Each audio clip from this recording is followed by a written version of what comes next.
I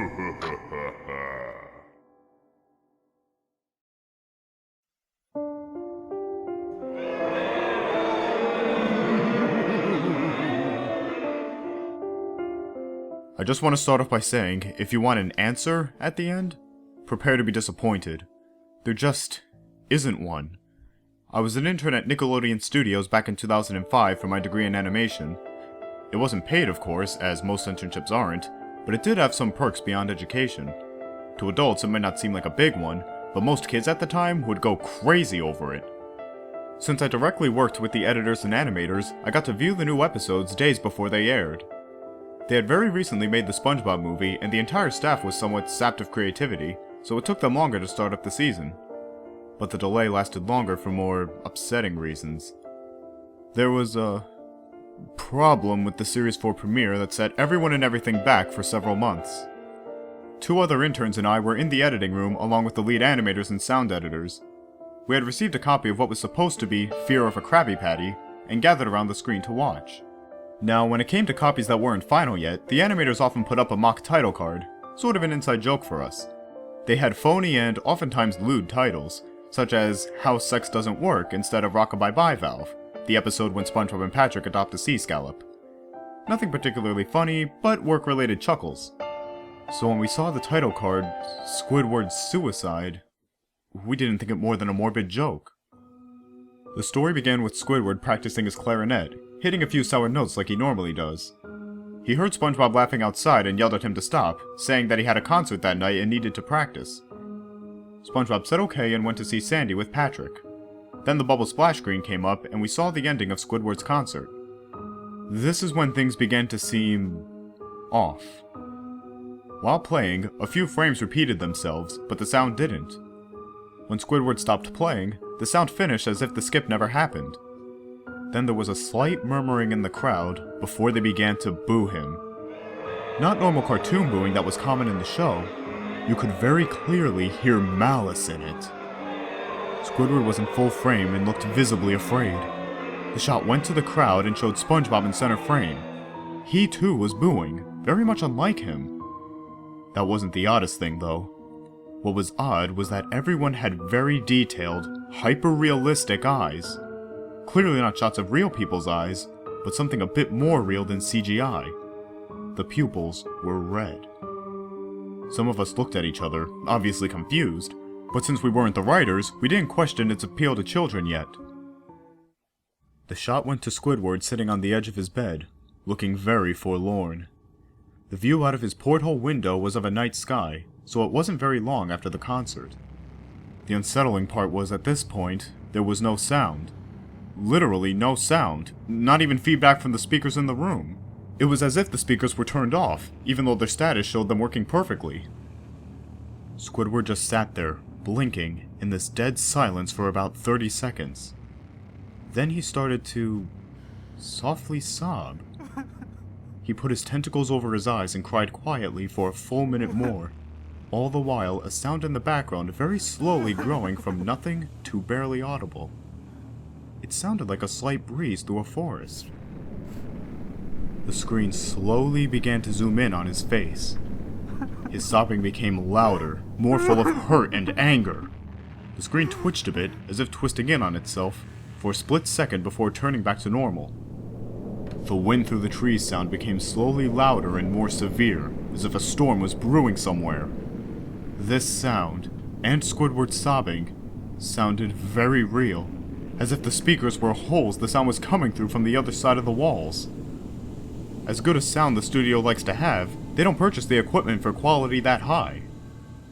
Below the sound of the wind and sobbing, very faint, was what sounded like laughing. It came at odd intervals and never lasted more than a second, so we had a hard time pinning it down. After 30 seconds of this, the screen blurred and twitched violently, and something flashed over the screen, as if a single frame had been replaced. The lead animation editor paused and rewound frame by frame. What we saw was horrible. It was a still photo of a dead child. He couldn't have been more than 6. The face was mangled and bloodied, one eye dangling over his upturned face, popped. He was naked down to his underwear, his stomach crudely cut open and his entrails laying beside him. He was laying on some pavement that was probably a road. The most upsetting part was that there was a shadow of the photographer. There was no crime tape, no evidence tags or markers, and the angle was completely off for a shot designed to be evidence. It would seem that the photographer was the person responsible for the child's death. We were of course mortified, but we pressed on, hoping that it was just a sick joke. The screen flipped back to Squidward, sobbing louder than before, and half body in frame. There was now what appeared to be blood running down his face from his eyes. The wind sounded now as if it were a gale blowing through the forest. There were even snapping sounds of branches. The laughing, a deep baritone, lasted at longer intervals and came more frequently. After about 20 seconds, the screen again twisted and showed a single frame photo. The editor was reluctant to go back. We all were, but he knew he had to. This time, the photo was that of what appeared to be a little girl, no older than the first child. She was laying on her stomach, her barrettes in a pool of blood next to her. She too was naked except for underpants. Her left eye popped out. Her entrails were piled on top of her above a crude cut along her back. Again, the body was on the street, and the photographer's shadow was visible, very similar in size and shape to the first. I had to choke back vomit, and one intern, the only female in the room, ran out. The show resumed. About 5 seconds after the second photo, Squidward went silent, as did all sound. He put his tentacles down, and his eyes were now done in hyper-realism, like the others were in the beginning of the episode. They were bleeding, bloodshot, and pulsating. He just stared at the screen, as if watching the viewer. After about 10 seconds, he started sobbing, this time not covering his eyes. The sound was piercing and loud, and his sobbing had become mixed with screams. Tears and blood were dripping down his face at a heavy rate. The wind sound and the deep-voiced laughing came back, and this time, the still photo lasted for a good 5 frames. The animator was able to stop it on the 4th and backed up. This time, the photo was of a boy, about the same age, but this time, the scene was different. The entrails were just being pulled from the stomach by a large hand, the right eye popped and dangling.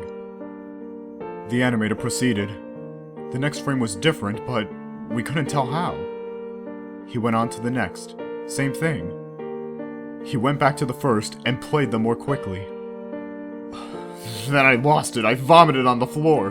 The animation and sound editors gasped at the screen. The 5 frames were not as if they were 5 different photos. They played out as if they were frames from a video.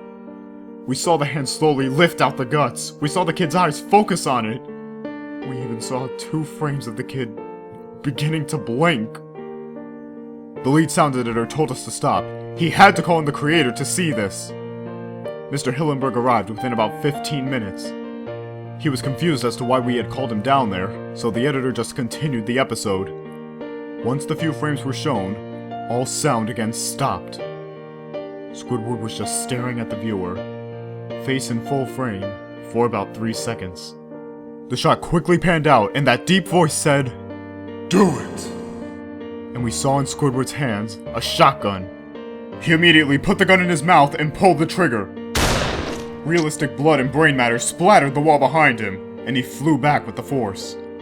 The last 5 seconds of the episode showed his body on the bed, on his side, one eye dangling on what was left of his head.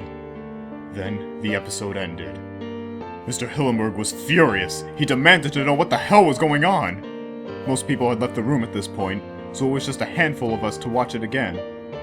Viewing the episode twice only served to imprint it into my mind and cause me horrible nightmares. I'm sorry I stayed. The only theory we could think of was that the file was edited by someone in the chain from the drawing studio to there. The CTO was called in to analyze when it happened. The analysis of the file did show that it was edited over by new material. However, the timestamp of it was a mere 24 seconds before we began viewing it. All equipment involved was examined for foreign software and hardware, as well as glitches, but everything checked out fine. We don't know what happened, and to this day nobody does. There was an investigation due to the nature of the photos, but nothing came of it. No child scene was identified, and no clues were gathered from the data involved. I never believed in unexplainable phenomena before, but now that I have seen something happen, and can't prove anything about it beyond anecdotal evidence, I think twice about things.